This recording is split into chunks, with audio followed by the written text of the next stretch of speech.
This information is provided for educational purposes only and is not meant to substitute for consultation or specific instructions given by your doctor regarding this procedure. Always consult your doctor for diagnostic and treatment options for your specific medical condition. Over the next few minutes, we'll be sharing information to help you prepare for a cardiac catheterization. We'll also provide information about what to expect both during and after the procedure. A cardiac catheterization, or cardiac cath, is a diagnostic procedure that provides a picture of the blood vessels of the heart by using X-ray dye and fluoroscopy, a type of X-ray movie.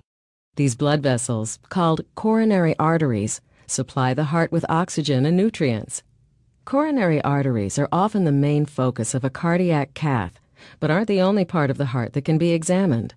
The function of the heart muscle and the valves can also be evaluated. Coronary artery disease, heart valve disease, heart failure, and congenital heart conditions are some of the problems that can be diagnosed with a cardiac cath. There may be other reasons for your doctor to recommend this procedure. Since coronary artery disease is the most common type of heart disease, let's look at how the heart works and the vital role of the coronary arteries. The heart's main function is to pump blood to the rest of the body. To do this, it needs oxygen and nutrients for energy, just like other muscles. So it's important that the coronary arteries that bring blood to the heart muscle are not blocked. There are two main arteries of the heart, the left and right coronary arteries. Normally, the inside walls of these arteries are smooth and flexible, allowing blood to flow freely to the heart muscle without obstruction. But in coronary artery disease, or atherosclerosis, there's a buildup of plaque in the inner lining of an artery. Plaque is made up of fatty material, calcium, and other substances. The gradual buildup of plaque narrows and stiffens the artery.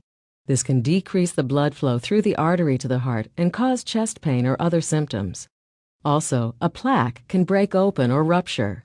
When this occurs in a coronary artery, a clot may be formed, cutting off vital blood flow to a portion of the heart muscle. This causes a heart attack. Depending on the location and degree of blockages in the coronary arteries, symptoms can range from mild tightening in the chest and shortness of breath to nausea or vomiting, severe jaw pain, arm pain, and crushing chest pain that will not subside. Specific symptoms vary by individual and can mimic other conditions. Also, remember, men and women may experience symptoms differently. Based on your symptoms and other tests, your doctor may recommend a cardiac cath. This is an important diagnostic procedure used to determine the amount and the location of blockages in the coronary arteries of the heart. Before your procedure, make a complete list of your medications and supplements. Be sure to discuss with your doctor if you're taking a blood thinner such as Coumadin or aspirin. You may be asked to skip certain medications prior to the procedure. Also, tell your doctor if you're allergic to contrast dyes, latex, tape, or any medications. You'll be asked to fast for several hours prior to your procedure. Your doctor will describe the risks associated with a cardiac cath.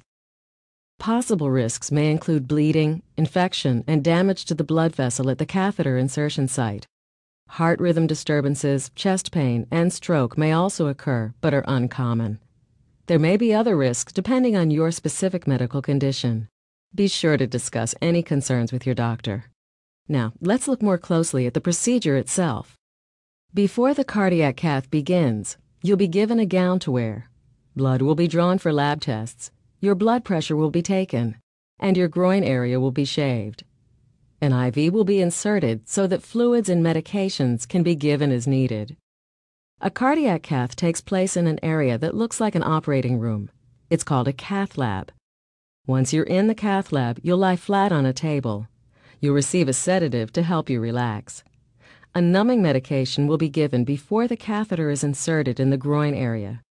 The usual catheter insertion site is the femoral artery in the groin, but sometimes an artery in the arm may be used instead. The catheter will be guided to the heart.